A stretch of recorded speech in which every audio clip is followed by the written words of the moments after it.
Praise the lord. ప్రార్థన చేసుకుందాం. మహాపరిశుద్ధుడు, మమ్మల్ని మికిలిగా ప్రేమించిన మా పరలోకపు తండ్రి, నీ యొక్క పరిశుద్ధ పాదములకు లెక్కించలేని స్థుతులు, స్తోత్రాలు, వందనాలు ప్రభువా. గడిచిన ఆదివారం నుంచి ఆదివారం వరకు మమ్మల్ని ఎంతో క్షేమంగాను సురక్షితంగా కాపాడి ప్రభువా, నాయనా ఈ విధంగా నీ సన్నిధిలో చేరి నిన్ను ఆరాధించుటకు నువ్వు ఇచ్చిన మహాకృపను బట్టి, ధన్యతను బట్టి నీకు వందనాలు. ఆరాధన అంతటిని నీ ఆత్మాధ్వర్యంలో నువ్వు జరిగించండి. నాయన చేరి వచ్చిన ప్రతి బిడ్డను వారి కుటుంబాలని జ్ఞాపకం చేసుకోనండి. రావాల్సిన ప్రతి బిడ్డను మీరు క్షేమంగా త్వరితంగా నీవు తోడుకు రండి. నిర్లక్ష్యము చేస్తున్న బిడ్డలతో నీవు మాట్లాడమని నీ సన్నిధిలో ప్రార్థిస్తున్నాం. నీ సన్నిధికి వెళ్ళాలన్న ఆశ, ఆతృత వారిలో మీరు కలిగించండి. నాయన ముఖ్యంగా నీ దాసుని వెత్తి పట్టుకోమని వేడుకుంటున్నాను. నీ సిలువ చాటును మరుగుపరిచి మాకు కావలసిన చక్కటి వర్తమానాన్ని మీరు దయచేయండి. వినగలిగే చెవులను, గ్రహింపగలిగే ఆత్మను ఒక్కొక్క బిడ్డ కొరకు మీరు దయచేయండి. పాటల ద్వారా మీరు మహిమ పొందండి ప్రవ్వా. నాయన మరి తండ్రి, పాటలు పాడే బిడ్డలను, వాయిద్యాలు వాయించే బిడ్డలను కూడా నీ ఆత్మ ఆధ్వర్యంలో ఉంచమని వేడుకుంటున్నాను ప్రవ్వా. రజా, కేవలము నీ నామానికి మాత్రమే మహిమ కలుగు నిమిత్తముగా ఆరాధన అంతటిని మీరు జరిగించి మీరు మహిమ పొందమని యేసు నామం పేరట బ్రతిమలాడి వేడుకొంచున్నాము తండ్రి, ఆమేన్.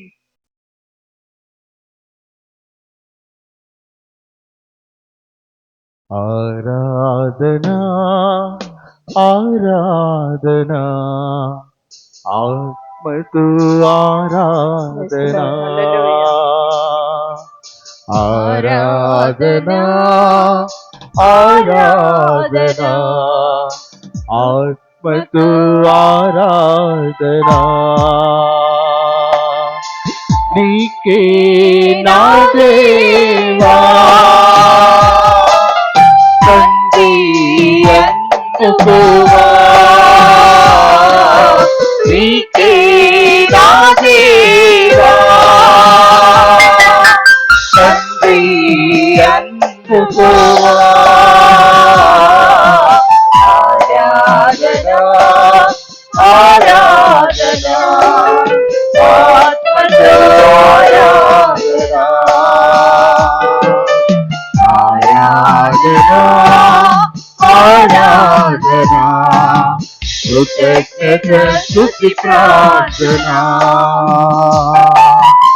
అన్నిటికీ ఆధారమైన వాడా నీకే ఆరాధనా అన్నిటికీ ఆధారమైన వాడా నీకే ఆరాధనా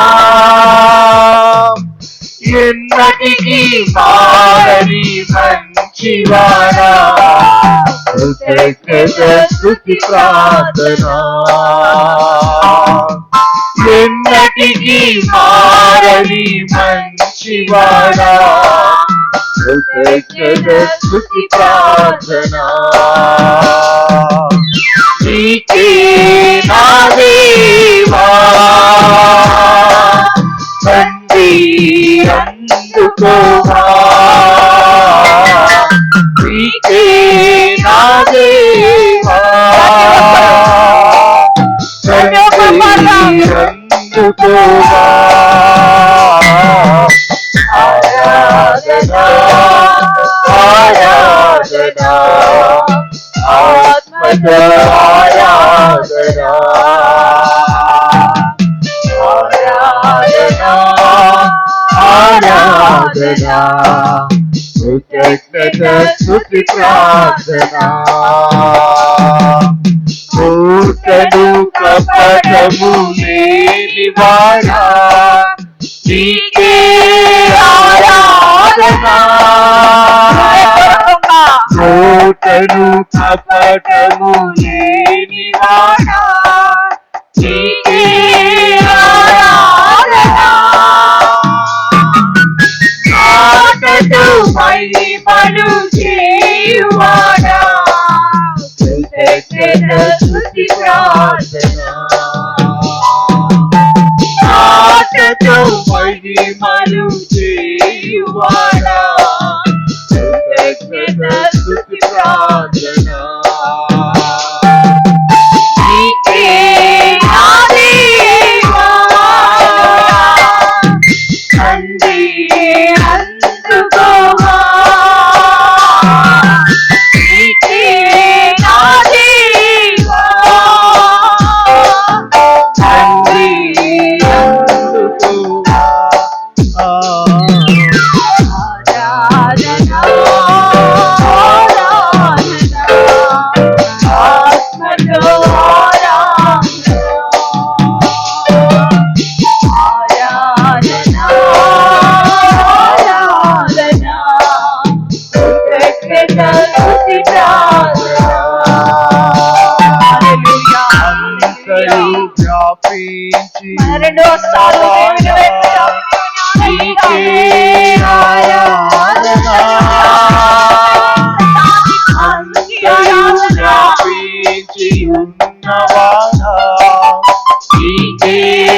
చింతలు తీసేటి గొప్పవాడా కృతజ్ఞత స్తుతి ప్రార్థన నీ చింతలు చింతలు తీసేటి గొప్పవాడా కృతజ్ఞత స్తుతి ప్రార్థన నీకే నా దేవా తండ్రి అందుకోవా నీకే నా దేవా తండ్రి అందుకోవా ఆరాధన ఆరాధన ఆత్మతో ఆరాధన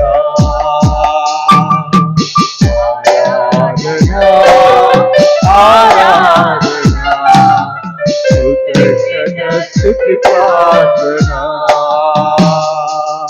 హల్లెలూయా అంతయు వ్యాపించి హృదయపూర్వకంగా నీ చింతలు తీర్చే నీకే దేవుడైనా ఆరాధన నీ వేదన తీర్చే దేవుడైనా అంతయు ప్రియమైన దేవుని బిడ్డ, ఆయన్ని వ్యాపించి స్తుతించగలుగుతున్నావా?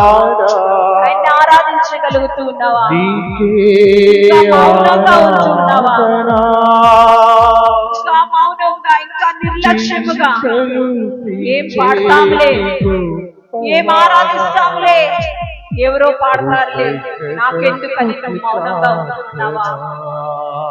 నువ్వు దేవుని సన్నిధికి వచ్చి ఒట్టిగా వెళ్ళిపోతే దాని వల్ల ప్రయోజనం ఏమీ లేదు. దేవుని బిడ్డ, దేవుని దీవెన పొందుకోవాలా? ఆయన కృప అమూల్యమైనది. ఆ కృపను నీవు పొందుకోవాలంటే దేవుని స్తుతించు. యేసయ్యా, నా చింతను తీర్చేయ్యా, నా బాధను తీర్చేయ్యా, నా వేదన తీర్చేయ్యా, నీవు నా పక్షముగా ఉండయ్యా.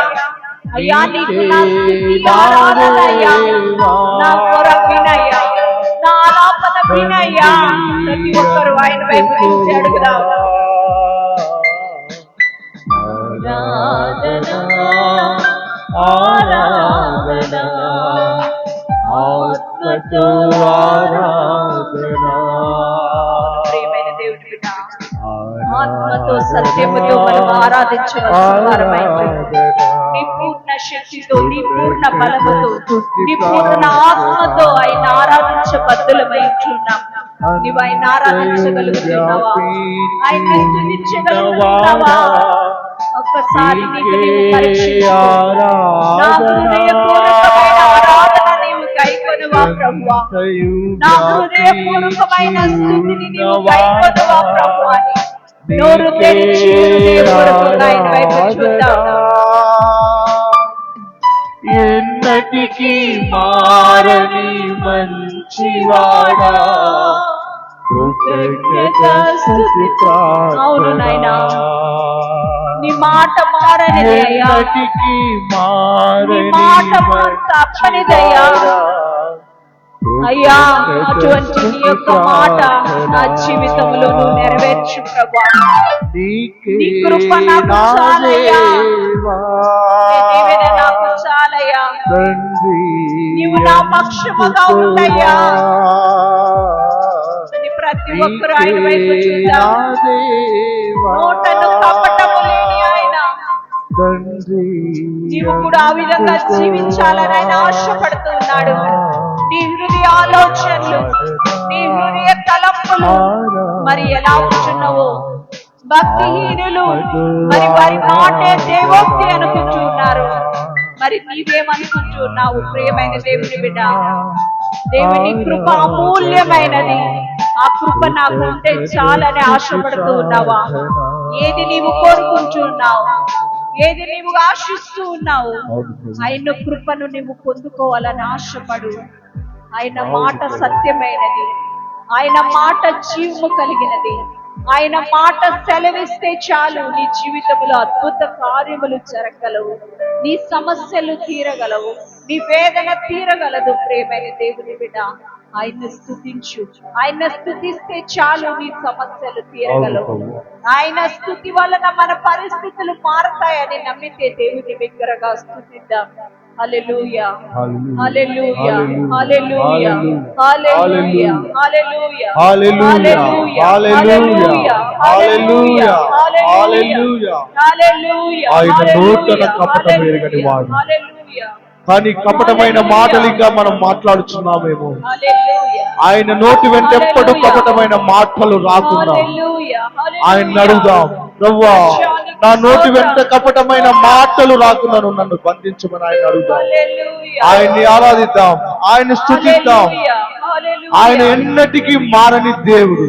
ఆయన మంచివాడు. కానీ నీ మనస్సు నా మనస్సు మారుతుందేమో మనకది తెలియదు. కానీ మనస్సు మారని దేవుణ్ణి మనం నమ్మిన ఎడల ప్రభువా మన మనస్సు మారకుండా ఉంటుందేమో. ఆయన్ని ఆరాధిద్దాం, ఆయన స్తుతిద్దాం. ఈ సమయం ఆయన్ను ఆరాధిద్దాం, ఆయన స్తుతిద్దాం.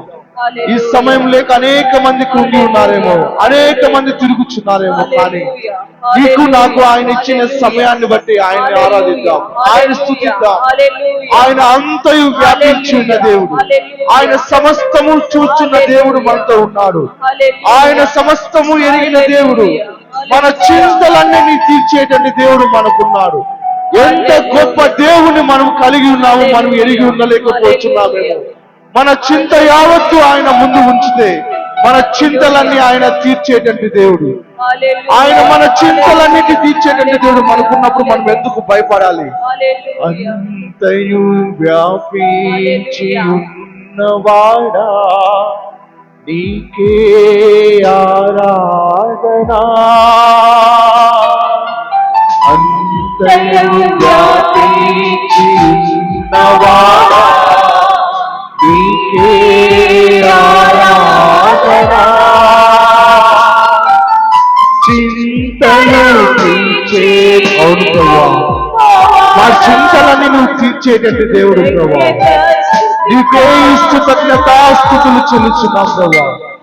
మా చింతలన్నీ తీర్చేటట్టు దేవుడు, మా భయాలన్నీ తీర్చేటట్టు దేవుడు, మా సమస్యలన్నీ తీర్చేటట్టు దేవుడు ప్రభువా. నీకే స్తుతి ఆరాధన చెల్లిస్తున్నాం ప్రభువా. నీకే ఆరాధన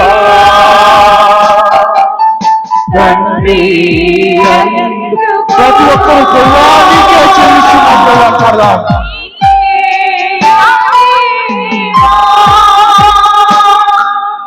తండ్రి అందుకోవా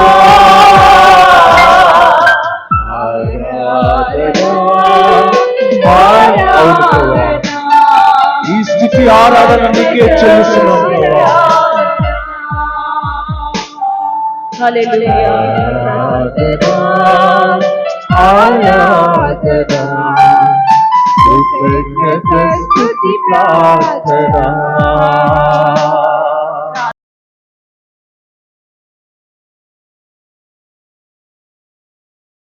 దేవుని వాక్యం చదువుకుందాం.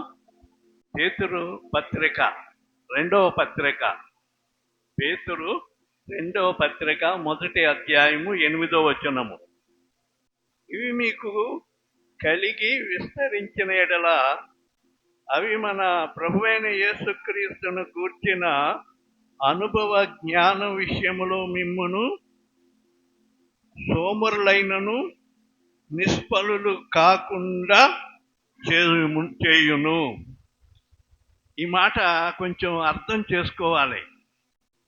పేతురు విద్య లేనివాడు అయినప్పటికీ ఆయన రాసిన మాటలు ఆయన సొంతంగా రాసిన మాటలు కాదు, దేవుని ఆత్మ చేత ప్రేరేపింపబడి ఈ మాటలు వ్రాశాడు. పైన వచనం చదివితే 7వ వచనం, భక్తి యందు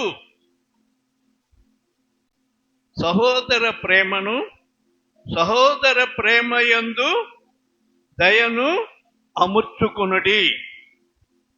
ఈ మాటలు రక్షింపబడిన వారికి వ్రాయబడిన మాటలండి.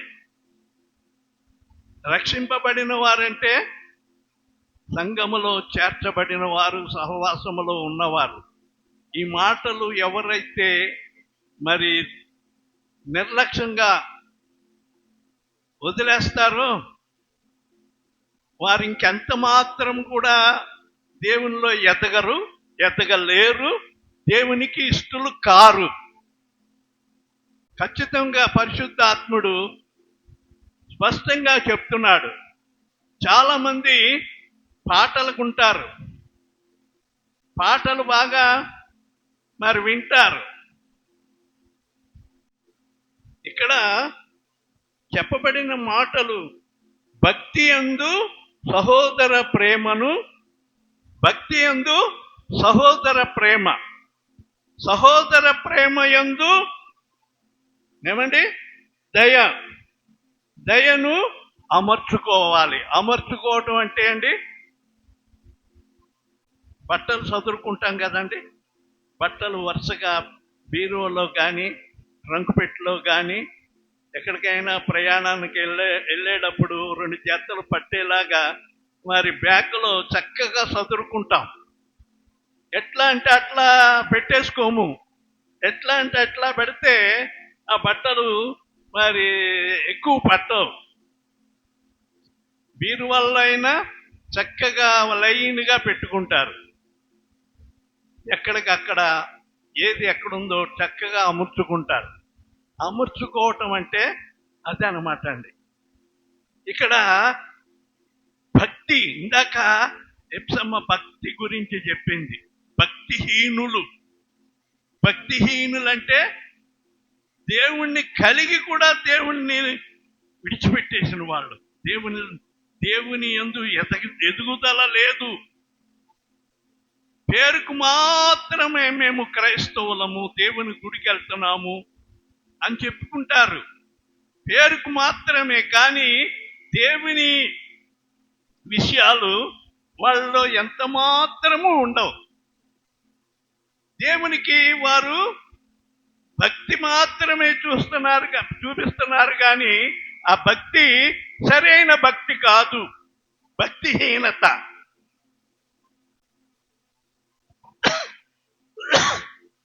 భక్తిహీనత అనేది కూడా కొంతమందికి అర్థం కాదు.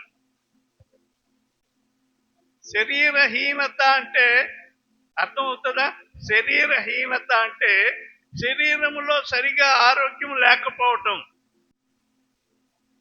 అలాగే భక్తిలో కూడా హీనత అనేది ఉంటది, సరైన భక్తి ఉండదు. అలాంటి వాళ్ళు దేవుని దగ్గర ఏమీ పొందుకోలేరు. అందుకనే ఇక్కడ అంటున్నాడు, భక్తి యందు ఏమి ఉండాలంటండి? 7వ వచనములో భక్తి యందు సహోదర ప్రేమ. సహోదర యేసు ప్రభు చెప్పింది 2 ఆజ్ఞలు మాత్రమే ఇచ్చాడు. మోషే 10 ఆజ్ఞలు ఇచ్చాడు. ఈ 10 ఆజ్ఞలు మరి మనం పాటించలేము. యేసు ప్రభు వారు ఆ 10 ఆజ్ఞలను పాటించి 2 ఆజ్ఞలు, ఆ 10 ఆజ్ఞలను కొట్టివేసి అవి అలాగే ఉన్నాయి. వాటి సంగతి కంటే ముందు నేను ఇచ్చే ఈ ఆజ్ఞలు పాటించండి.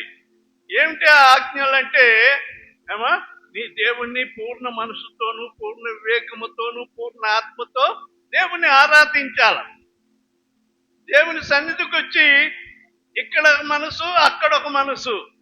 ఇంటి దగ్గర గ్యాస్ కట్టేసానో లేదో, అందరికీ గ్యాసులు కదండి ఇప్పుడు. గ్యాస్ కట్టేసానో లేదో, సరిగ్గా బీగాలు వేసానో లేదో, మన ఆలోచన అంతా ఇంటి దగ్గర ఉంటుంది. మనం ఇక్కడే ఉంటాం, కట్టి ఇక్కడ ఉంటుంది, కానీ ఈ మనసు ఎక్కడెక్కడో తిరుగుతూ ఉంటుంది. కొంతమంది అయితే, మీరు కాదండి, కొంతమంది గుడికెళ్ళి గుడి ముగించుకుని వచ్చేటప్పుడు మటన్ తెస్తాను, ఏ షాపులో మటన్ బాగుంటది అని ఆలోచన చేస్తుంటే, ఇక్కడ వాక్యం వినరు, అక్కడ మటన్ గురించి ఆలోచన చేస్తారు. ఏ షాపులో ఎక్కడ బాగుంటది, మరి ఇక్కడ రహమత్పూర్ బాగుంటుందా, లేకుంటే మరి ఎక్కడో నాకు సరిగ్గా తెలియదు అనుకోండి. ఈ ఆలోచనలు పెట్టుకోకూడదండి. దేవుని సన్నిధికి వచ్చామంటే దేవుని ఆలోచనలే ఉండాల. అయ్యా, మగవాళ్ళైనా ఆడవాళ్ళైనా దేవుని కూర్చిన ఆలోచన కాసేపు ఈ పేతురు గారు ఏమంటున్నాడంటే మీ మనసుకు కళ్ళెం వెయ్యండి అన్నాడు. మనసుకు కళ్ళెం ఎవరికి వేస్తారండి? గుర్రాలకు వేస్తారు. బళ్ళకు గుర్రాలు నడిపే వాళ్ళకి రెండు కళ్ళు మూసేస్తారనమాట అండి. రెండు కళ్ళుకి కళ్ళు లేకపోతే దాని ఇష్టం వచ్చి లాగేస్తుంది, దాని ఇష్టం. అందుకనే ఆ గుర్రానికి ఏం చేస్తారంటే రెండు కళ్ళు కట్టేస్తారనమాట అండి, కళ్ళు వేస్తారు. అప్పుడు ఇతడు ఎలాగ నడిపితే అలాగ నడుస్తుంది. అలాగే పేతురు ఏమని చెప్పాడు, చాలా అనుభవంతో చెప్పాడు పేతురు భక్తుడు, మీ మనసుకు కళ్ళెం వెయ్యండి అంటున్నాడు.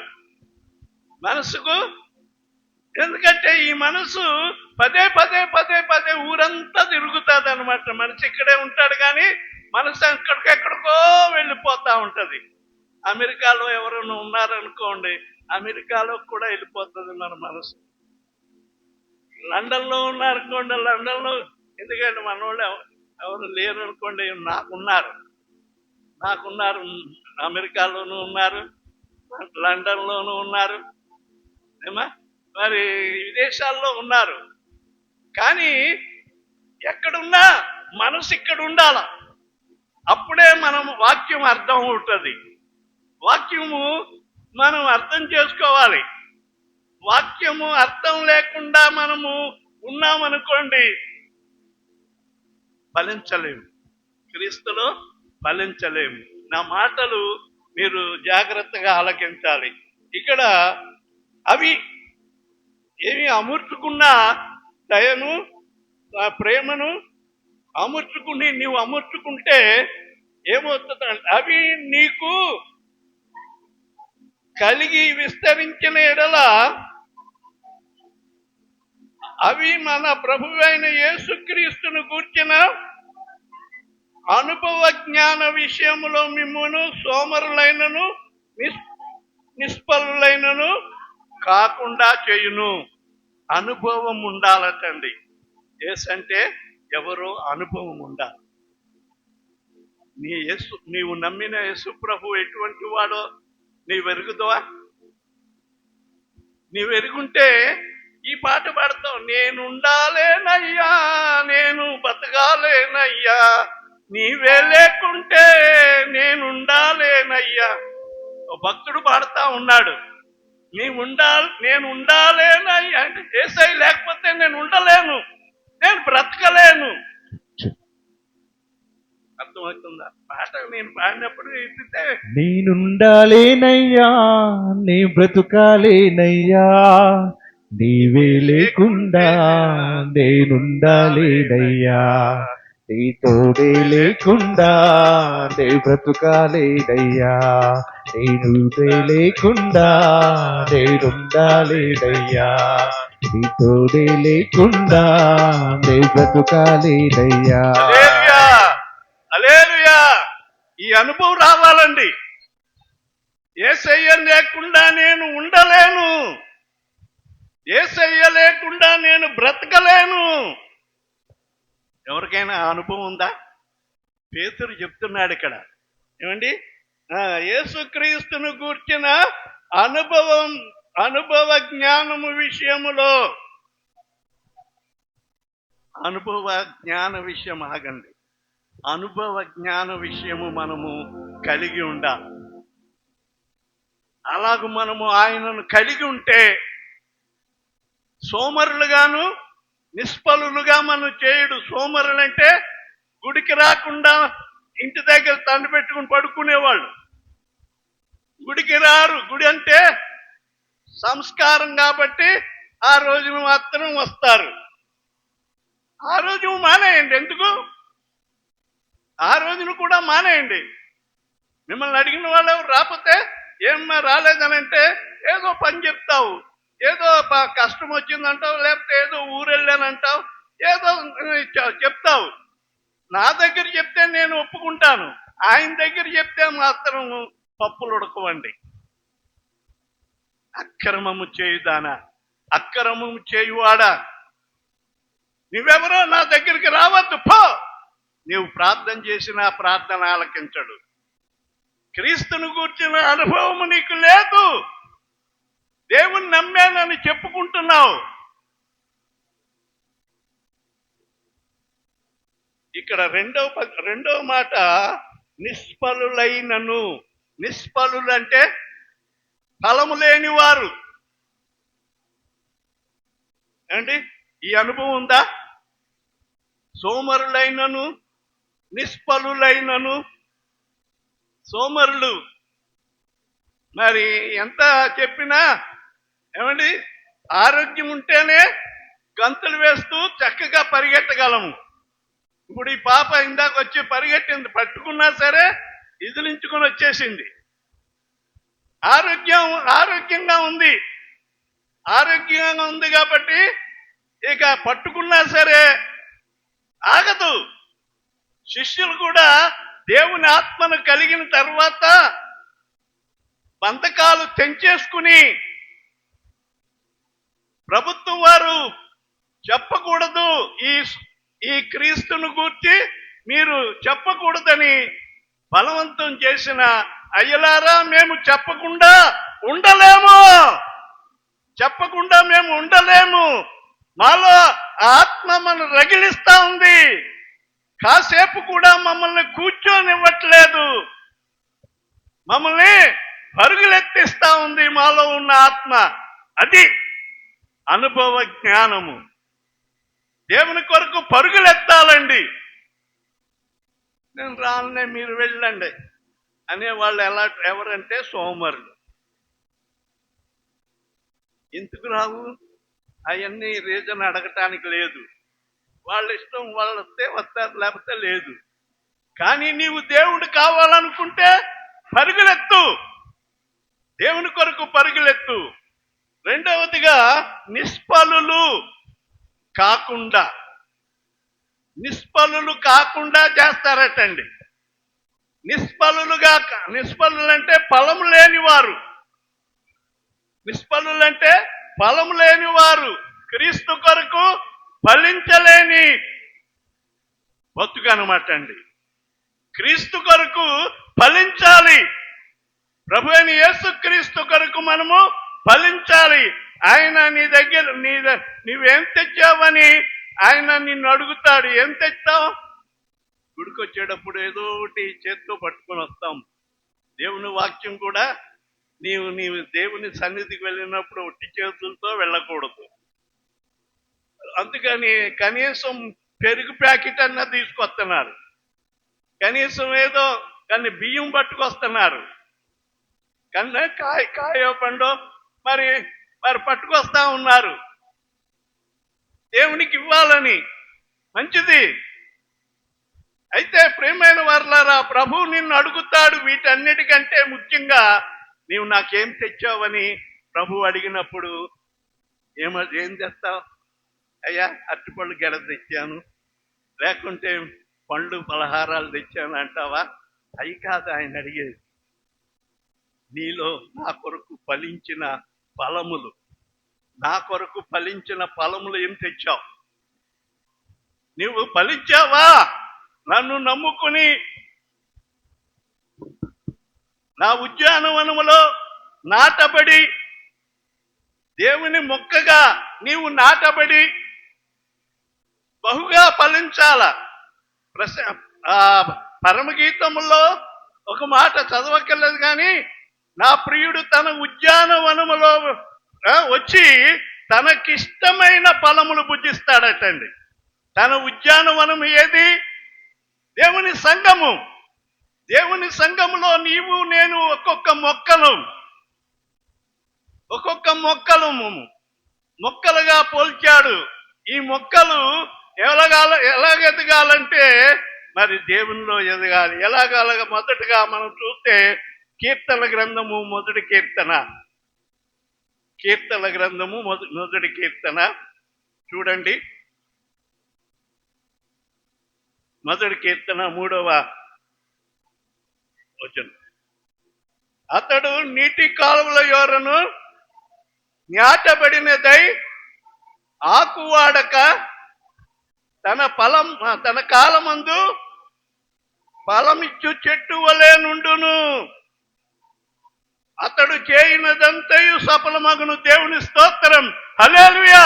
చేతులెత్తాలి. హల్లెలూయా. చప్పట్లు కొట్టమంటారు.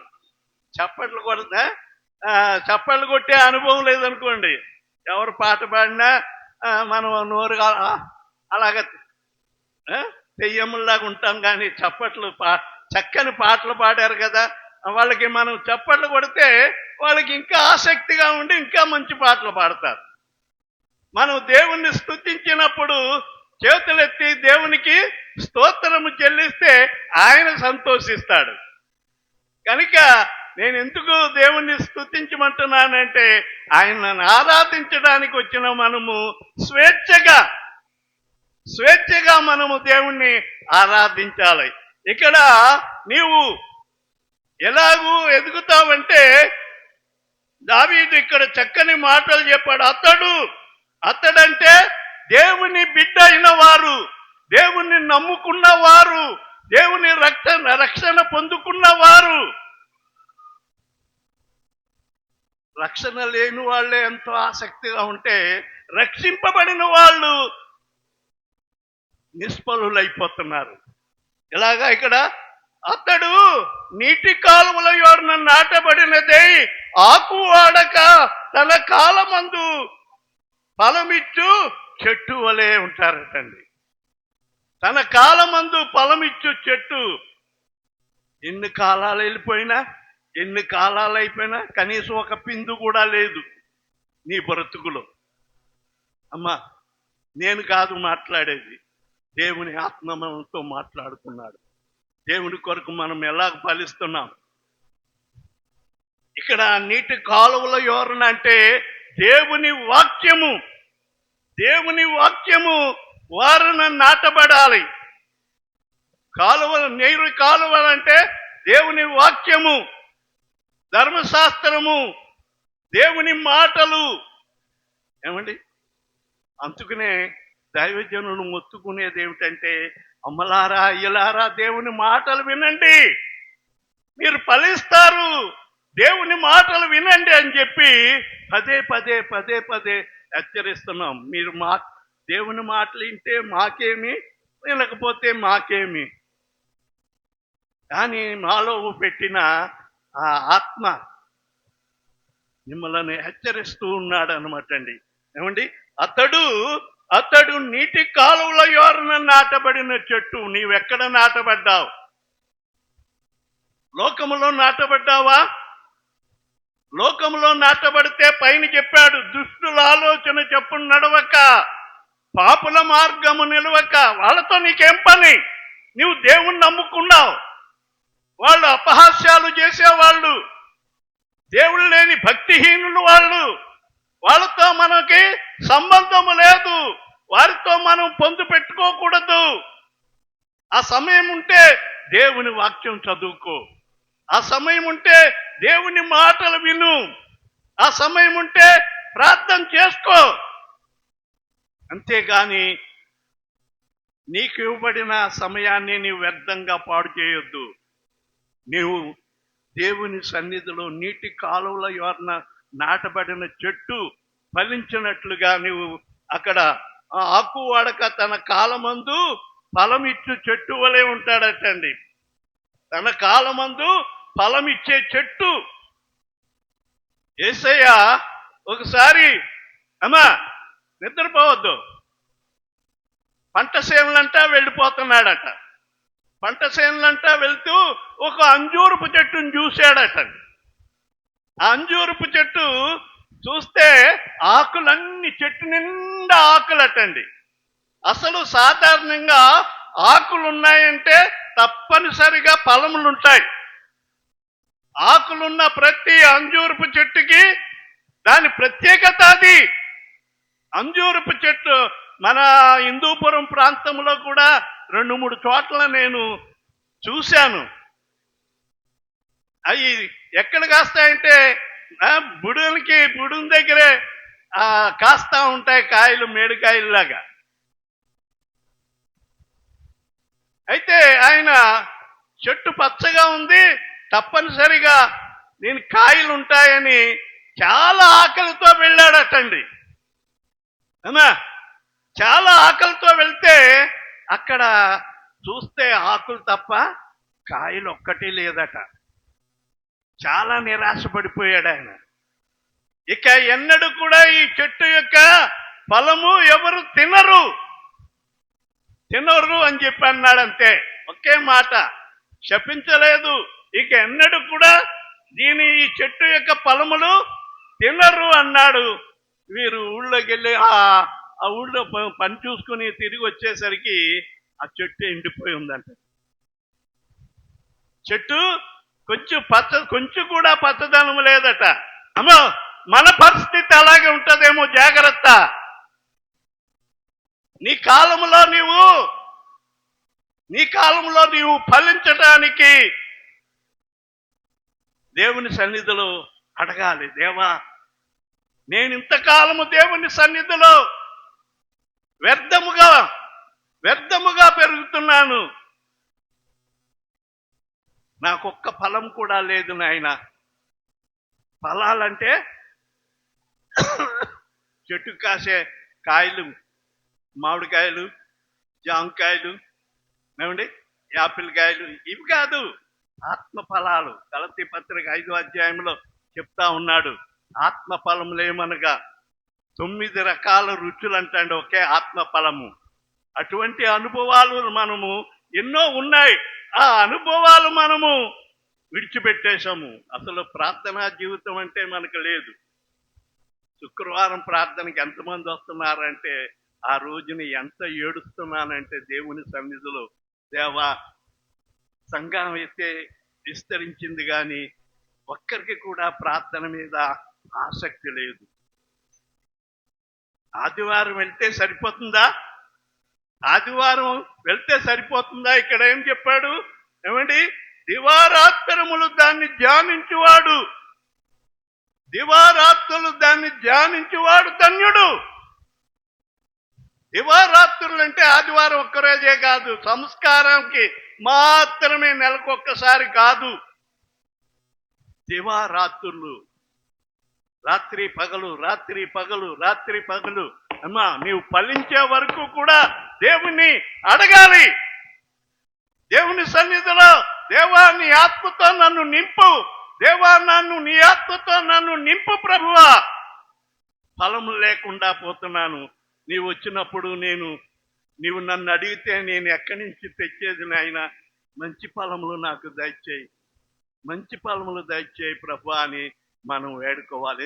ప్రియమైన వర్లరా, కనుక ఇక్కడ చెప్పబడిన మాటలు, నాలో ఫలింపని ప్రతి తీగె ఆయన తీసి పారవేయును. ఫలించు ప్రతి తీగె మరెక్కువగా ఫలింపవలనని దానిలోని పనికిరాని తీగె, నీలో పనికిరాని తీగ ఏది ఉందో, నిన్ను అణిచివేస్తున్న పనికిరాని తీగ ఏముందో, సహోదరా, సహోదరి, నీవు దేవునిలో ఎదగాలని ఆయన ఉద్దేశము, దేవునిలో మంచిగా ఫలించాలని ఆయన ఉద్దేశము. కానీ ఇవి నిన్ను అణిచివేస్తా ఉన్నాయి, పనికిరాని తీగలు. అందుకని ఆయన ఏమంటున్నాడంటే, దానిలో నుండి పనికిరాని తీగను తీసి పారవేయవలెను. ప్రయత్నం చేయండి. ఇది వ్యర్థము. దీనివల్ల ఈ ఆడంబరాలు అవసరమా? ఇవి లేకపోతే బ్రతకగలము. క్రీస్తుతో సంబంధం పెట్టుకోవాలి కానీ, యేసుతో సంబంధం ఉండాలి కానీ, ఏమండి, లోకముతో మనం సంబంధం పెట్టుకోకూడదు. ఇంకొక మాట చదువుదాం. యోహాను సువార్త 12వ అధ్యాయము 24వ వచనం. అవి కొంచెం వెనక్కి వెళ్తే మాట కనబడుతుంది. 24. గోధుమ గింజ భూమిలో పడి చావకుండిని ఎడల అది ఒంటిగానే ఉండును, అది చచ్చిన ఎడల విస్తారముగా మన యొక్క అంశం ఏమిటంటే ఫలించటము. ఫలించాలి, క్రీస్తు కొరకు మనం ఫలించాల. నిష్ఫలమైపోయాము. నిష్ఫలలుగా ఉంటే దేవునికి మహిమ కాదు. నీవెంతకాలము దేవుని సంఘములో ఉన్నా, సభ్యురాలుగా ఉన్నా, ప్రభు రాకడలో నీవు ఎత్తబడలేవు. ఆయన ఎవరిని కోరుకుంటాడంటే ఫలించే వారిని కోరుకుంటాడు ఆయన. ఇక్కడ చెప్పబడుతున్న మాట ఏమండి, గోధుమ గింజ. నీవెవరు? గోధుమ గింజకు పోల్చబడ్డావు. గోధుమ గింజ,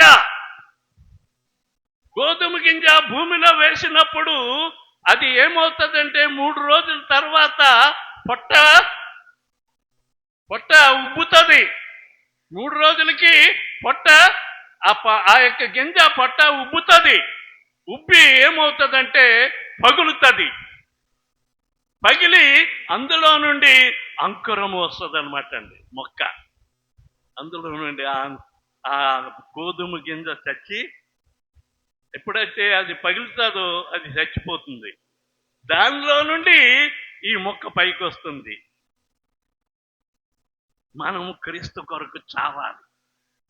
క్రీస్తు కొరకు మనము చావాలంటే ఆత్మీయముగా మన యొక్క పాప జీవితాన్ని కప్పిపెట్టాలి. చాలా మంది బాప్తీసం తీసుకుంటారు కానీ బతుకు మారదు, మారు మనసు లేదు, పాప క్షమాపణ లేదు. బాప్తీసం ఎప్పుడు ఎలా తీసుకున్నా అలాగే ఉన్నావు. ఏదో వాళ్ళని వీళ్ళని బలవంతం వాళ్ళు ఎవరు బలవంతం చేస్తే ములిగేసావు.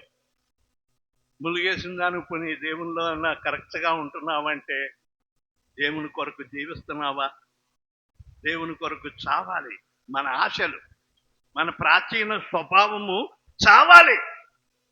ప్రాచీన స్వభావం చావకపోతే మనము చావలేదు. చావకపోతే ఆ యొక్క ఒంటిగానే ఉంటుంది ఆ యొక్క గోధుమ గింజ. ఆ గోధుమ గింజ ఎప్పుడైతే సస్తదో అప్పుడే దానిలో నుండి అంకురం వస్తుంది. నీవు చావకుండా ఎంతకాలం అలాగున్నా అలాగే ఉంటావు కానీ నీవు ఫలించలేవు. ప్రియమైన సహోదరుడా, సహోదరి, దేవుని వాక్యం గుర్తించండి. దీని అర్థం ఏమిటంటే ఏమండి, మరి ప్రాచీన జీవితంను చంపివేసుకోవాలి. లోక సంబంధమైన జీవితాన్ని మరి చంపేసుకోవాలి. ఇంతకు ముందు గతించిన కాలమే చాలు. గతించిన కాలంలో మనం ఇష్టం వచ్చినట్టుగా జీవించాము. ఏదంటే అది తిన్నాము, ఎక్కడికంటే అక్కడికి వెళ్ళాము, ఎవరితో అంటే వాళ్ళతో స్నేహం చేశాము. కానీ ఇప్పుడు దేవుని నమ్ముకున్నాము. దేవుని బిడ్డలమైన మనము జాగ్రత్తగా ఉండాలి. దుష్టుల ఆలోచన చొప్పున మనం నడవకూడదు. నీకు ఆలోచన కావాలంటే దేవుణ్ణి అడుగు. దేవా, నాకు ఆలోచన చెప్పు, నేను ఎలాగ నడవాలో, నడవలసిన మార్గం నాకు బోధించు అని చెప్పి దేవుణ్ణి అడిగితే దేవుడు చక్కని ఆలోచన చెప్తాడు. ఒక్కోసారి దేవుని వాక్యం చదువుతూ ఉంటే అర్థం కాదు. అర్థం కానప్పుడు నేను దేవుని సన్నిధిలో తలపట్టుకుని ఏడుస్తాను. దేవా, ఈ వాక్య భావం ఏమిటి? ఈ వాక్యం యొక్క ఉద్దేశం ఏమిటి? నేను నాకు బోధిస్తేనే కదా, నాకు అర్థమవుతేనే కదా సంఘానికి నేను చెప్పగలను అని చెప్పి దేవుణ్ణి అడిగినప్పుడు దేవుడు చక్కగా దానిని అరటిపండు ఒలిచిపెట్టినట్టుగా నాకు ఆయన బయలుపరుస్తాడు. ఈ వాక్యం విషయంలో దేవుడు పరిశుద్ధాత్ముడు చక్కగా వివరించాడు. లోక తలంపులన్నీ పక్కన పెట్టి దేవునిపై ఆధారపడి దేవుని వైపు చూసినప్పుడు ఆయన మాకు చక్కని బోధ నేర్పించాడు. అదే ఇక్కడ ప్రాచీన జీవితమును చంపివేసుకోవాలి. సత్యమా? పాము పౌరుషం కలిదే. నాగుపాము చాలా పౌరుషం గలదే. అది కాటేయకుండా ఉండదు. అది విషపురుగు. అయితే అది లారీ కింద బండి కింద పడి నడి విరిగిపోయింది. పౌరుషం కలదే కానీ లెగుతుంది కానీ లేకలేకపోతుంది. ఎందుకంటే అది ఇరిగిపోయింది, తల సిద్దుకుపోయింది, తోక మాత్రమే ఆడిస్తా ఉంది. అలాగే ప్రియమైన వారలారా, ఒకప్పుడు మనం పౌరుషం గలవారమే.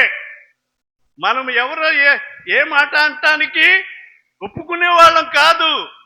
ఇప్పుడు క్రీస్తు కొరకు మనం చావాలి, చంపుకోవాలి. మనము ఎవరన్నా పర్వాలేదమ్మా, దేవుడు నిన్ను క్షమించుగాక అని చెప్పి క్షమించే మనసు ఉండాలా. ఎందుకంటే మనం ముందుగానే చూసాము ఏంటి, సహోదర ప్రేమ. ఎవరు సహోదర ప్రేమను మనము అమర్చుకోవాలట. సహోదర ప్రేమ మనలోనికి తెచ్చుకోవాలి. అది ఉంటేనే కానీ మనము ఇతరులను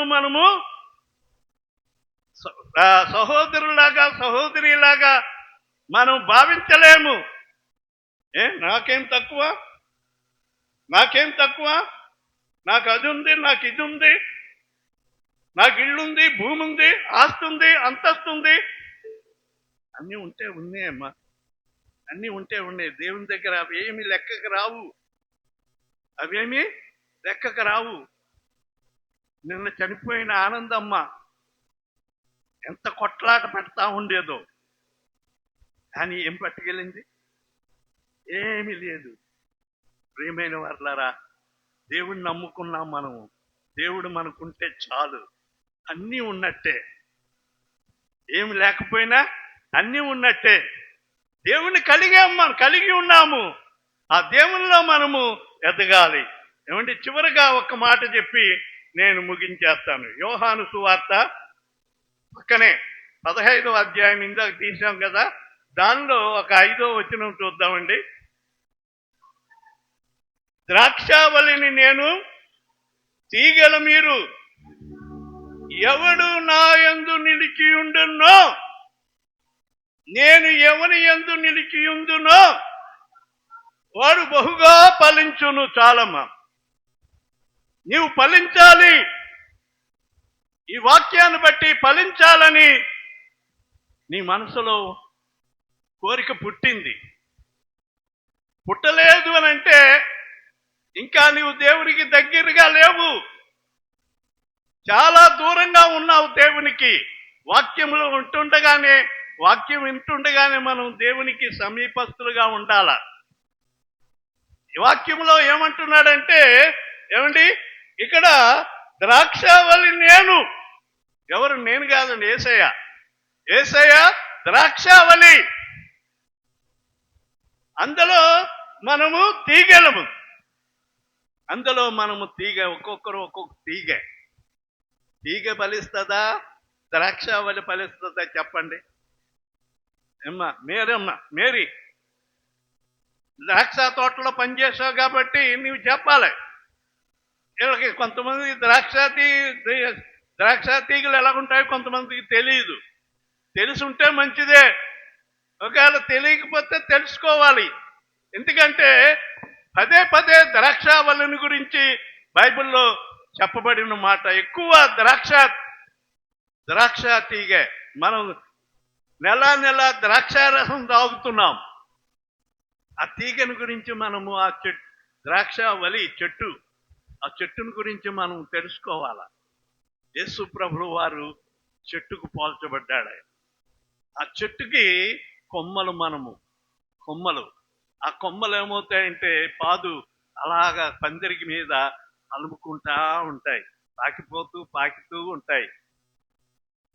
అవి చక్కగా ఎప్పుడైతే ఆ చెట్టులో కలిసి అంటుకుని ఉంటుందో అప్పుడు ఆ తీగ చక్కగా వ్యాపించిపోతుంది. ఎంత దూరం వెళ్ళిపోవాలి అంత దూరం వెళ్ళిపోతుంది. ఎవరు దానికి దారి చూపక్కర్లేదు. అది దారి కనబడితే చాలు వెళ్ళిపోతుంది అనమాట. ఆ పందిరి వేస్తారు, పందిరి మీద చక్కగా అలుముకుంటా ఉంటది. ఎప్పుడైతే ద్రాక్షావళిలో ఈ యొక్క తీగ ఉంటుందో అది బహుగా ఫలిస్తుందట. నీవు బహుగా ఫలించాలంటే నీవు క్రీస్తులో ఉండాల. ఆ కింద అంటాడు, నాకు వేరుగా ఉండి మీరేమీ చేయలేరు. ఈ దేవుడేమి నాకేమి మేలు చేయలేదు, నాకేం మేలు చేయలేదు. ఇంతకాలం దేవుని గుడికి వెళ్తున్నాను కానీ దేవుడు నాకేం మేలు చేయలేదని అంటే అది నీ యొక్క బుద్ధిహీనతే. దేవుల్లో ఉండవలసిన రీతిగా నువ్వు ఉండలేదు, దేవుల్లో ఉండలేదు. ఏమండి, దేవుల్లో ఉన్నానని భ్రమ పడుతుంది అనమాట అండి ఆ వ్యక్తి. ద్రాక్షావళిని ఈ తీగకు అంత ఎడముంటే చాలండి. ఒక కొద్దిగా ఎడమొచ్చినా ఏమైపోతుంది? ఆ తీగ ఎండిపోతుంది. ఈ ద్రాక్షావళి ఏం చేస్తుందంటే భూమిలో నుండి సారం లాక్కుని ఆ యొక్క తీగలకు పంపుతా ఉంటది. ఆ తీగలు ఆ సారము వలన చక్కగా ఎదుగుతూ మంచి ఫలములు, అక్కడ అదే చెప్తున్నాడు. ఏమండి, చెప్పబడే ఇక్కడ ద్రాక్షావళి నేను, తీగలు మీరు. ఎవడు నా యందు నిలిచి ఉండునో, ఏమండి, ఎవడు నా యందు నిలిచి ఉండునో వాడు బహుగా ఫలించును. ఆ కింద ఒక మాట అంటున్నాడు, నాకు వేరుగా ఉండి మీరేమీ చేయలేరు. ఏం చేయలేరు. ఎంతకాలం నీవు దేవుని సన్నిధిలో ఉన్నా వేస్ట్ క్యాండిడేట్ నువ్వు. దేవుని దగ్గర ఇంత మేలు కూడా పొందుకోలేవు. దిమనస్కత్వం నీలో ఉంది. దిమనస్కత్వం అంటే ఏమా, రెండు తలంపులు, రెండు ఉద్దేశాలు, రెండే. ఒక ఏకత్వం లేదు నీలో. ఏకత్వము నీలో వచ్చే వరకు కూడా నీవు ఫలించలేవు. కనుక దేవుణ్ణి నమ్ముకోవటం గొప్ప సంగతి కాదు, దేవుణ్ణి కలిగి ఉండటం గొప్ప సంగతి. క్రీస్తును కలిగి ఉండటం గొప్ప సంగతి. నీ అనుభవంలో క్రీస్తును కలిగి ఉన్నావా?